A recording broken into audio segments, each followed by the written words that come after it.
At PNC, we know that our success is directly proportional to the prosperity we help create for our employees, our customers, and our communities. The resources and efforts put forth here at Morgan State, in conjunction with Howard, Clark Atlanta, and Texas Southern, will lead to the development of educational resources and access to capital that will launch the next generation of Black business owners and entrepreneurs.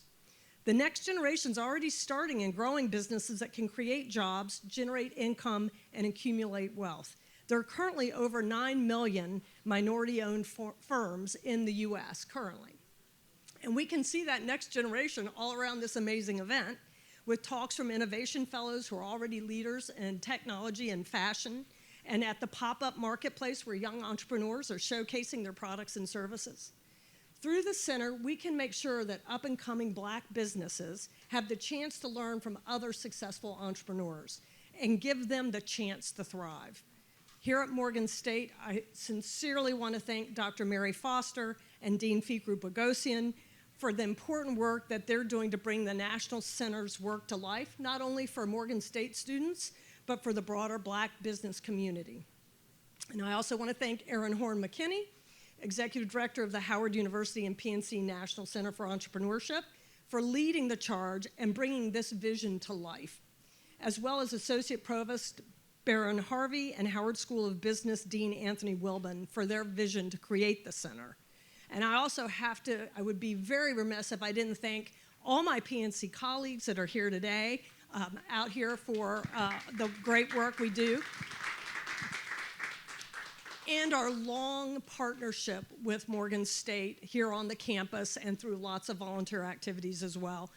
We've always really found this partnership to be very special, and this just takes it to an additional new level.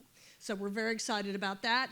And I would also put a plug in for all our women in business here that PNC is celebrating our 13th annual Women in Business Week, May 8th through 12th. There's lots of great virtual programming, so I just encourage you to go to pnc.com/women and check that out, because we want to see all of you thrive, and we think we have some great tools and resources for that. So once again, I just want to say thank you to our partners. We're very excited about this, and we really appreciate all your hard work to bring this to fruition. So thank you. Thank you so much. That is Laura Gamble. Thank you. Thank you. If you just joined us, we welcome you to Morgan Celebrates Innovation, presented by Morgan Innovation and Entrepreneurship Center. And we're so very grateful to be here for the close of the tour. I am going to move us to the next, who I will bring up. Kendrick Tillman is going to join us on stage, president of Greater Baltimore Black Chamber of Commerce. So a round of applause for Kendrick as he comes.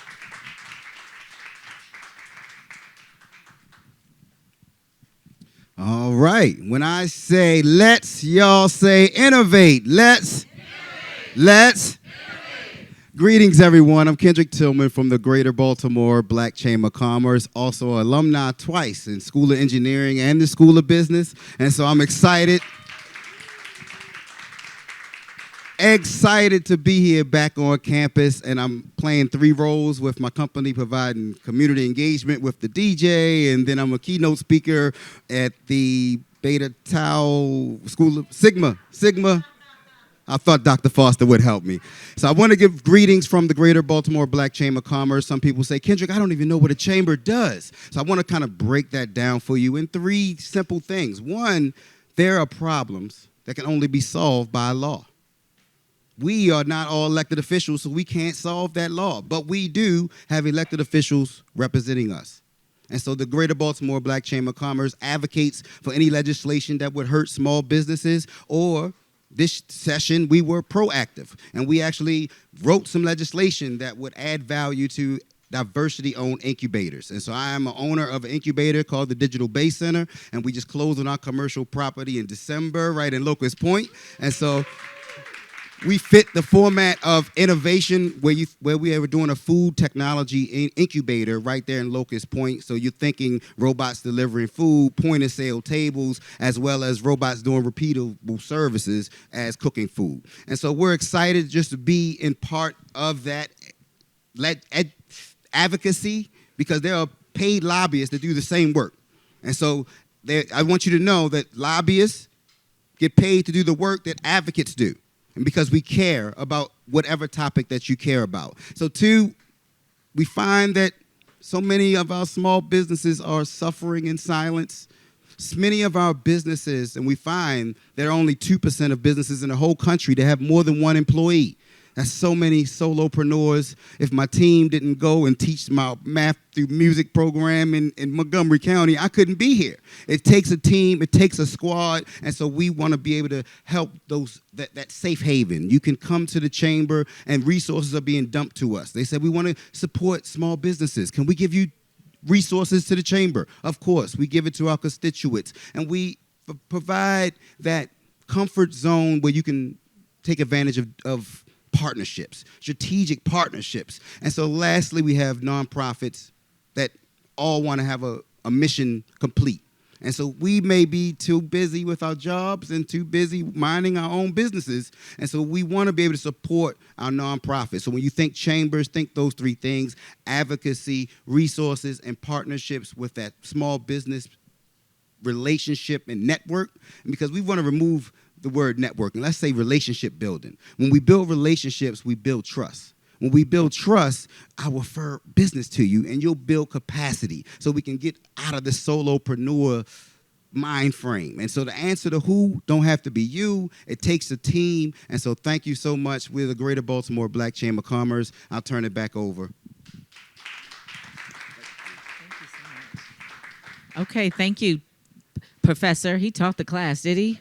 He taught us on the Black Chamber. This is Morgan Celebrates Innovation. All right, and without further ado, I am going to introduce the woman, and then we're going to roll video, and then the next voice you will hear is the woman and the brains behind this strategic partnership.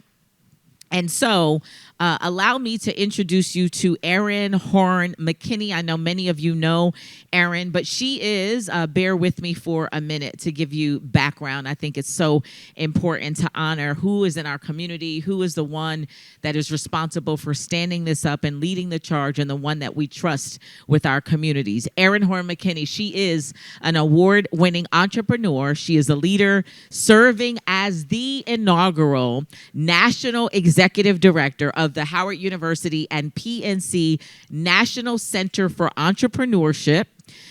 In 2021, the PNC Foundation awarded Howard University a historic $16.8 million, and it's actually, I know you're saying, well, we're Morgan. It is actually a national center of which there is strategic partnerships across, and you'll hear more about this in just a minute. But it was a historic grant over 5 years to develop a unique, interdisciplinary, multi-generational, and industry-agnostic approach to addressing the barriers facing Black entrepreneurs in the U.S. Prior to joining Howard, Erin, she served as the inaugural, Executive Vice President of Innovation and Strategy for the Association of Entrepreneurship Opportunity.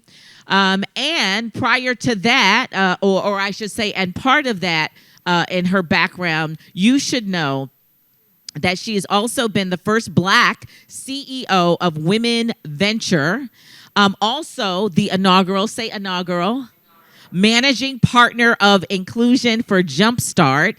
Also the inaugural, Senior Advisor on Innovation and Entrepreneurship in the Executive Office of the Mayor of Washington, D.C. Yes, you can clap. I see. Yes.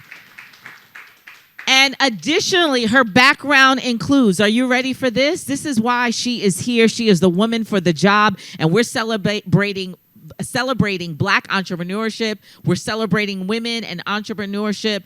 Also, leadership roles at the National Diversity Council, the Maynard Institute. Should I go on? Okay, I will let the video do the work, but that is, and she is Erin Horne McKinney. We will welcome her to the stage after this brief video. Thank you. We know that small businesses are not only the lifeblood of the U.S. economy, they're central to the success in communities and neighborhoods. If we want to ensure a more diverse and inclusive economy, we need to make sure that Black and other minority-owned businesses succeed. The Howard University and PNC National Center for Entrepreneurship is an exciting new initiative, and the reason that it is it's super unique. Nothing like this has ever been created before. The format of this is that Howard serves as an umbrella institution. So the National Center is in Washington, D.C., and then we have 4 regional centers. Those regional centers, one is at Howard, one is at Morgan State in Baltimore, one is at Clark, Atlanta, and then one is at Texas Southern University in Houston, Texas. And so having all of those organizations working together in each of those regional centers has a 4 to 5 state footprint that they're working with the HBCUs in that region. And then the National Center that's based at Howard functions across the entire country working with Black entrepreneurs everywhere. Not only just students at Howard, not just students at HBCUs, but really an initiative to have generational impact on Black entrepreneurs at HBCUs and the community surrounding HBCUs. What we're really trying to do with this center is provide access to funding, provide opportunities for programming, for resources that can really help people in our communities, people that look like us, that want to be an entrepreneur, that want to start a business, really be able to grow and accelerate their dreams. HBCUs are so important because they're drivers of economic growth. They're key sources of talent and innovation, not only for our companies, but our communities. And importantly, they're accelerators of Black entrepreneurship. What also makes it super unique is that this is the first of its kind where we're not just focused at one HBCU, we're actually creating an innovative entrepreneurial network across all HBCUs and connecting the dots across those institutions and supporting each other. We're also piloting programs at Howard, testing them out, making sure that they're not predatory practices, and validating that work, and then sending it out across the network. I just think in general, if we're going to keep it real, a huge obstacle for entrepreneurs in our communities is access to capital and access to resources. So whether you're talking about financial capital, whether you're talking about just access to resources and program to help businesses grow and scale from initial launch to get to that next level. And that's part of what we're trying to do here at the center is really provide those frameworks, those systems, those programs, those initiatives to really help people not only just launch their businesses, but get to that next level of scaling to develop a business that can benefit and create generational wealth. By building resources and support for Black business owners across the country, we can bridge some of the divides Black entrepreneurs face in operating a small business and increase access to capital to grow their operations. Additionally, the thing that oftentimes confuses people is that they think that entrepreneurship lives within schools of business, and that's just not true. Entrepreneurship and innovation can come from anywhere. And so we're an interdisciplinary, multi-generational organization. We work with everyone from families to students to faculty and staff and alumni, Black entrepreneurs everywhere, no matter what age you are. By partnering with Howard University and the regional hubs at Morgan State, Clark Atlanta, and Texas Southern University, we know we can further empower and support Black entrepreneurship, which will in turn build up our economy and our communities. What success looks like for us is we start seeing a resurgence of Black business corridors. We start seeing businesses that are thriving and scaling. We start seeing more Black billionaires. When we start seeing families that are being able to pass their businesses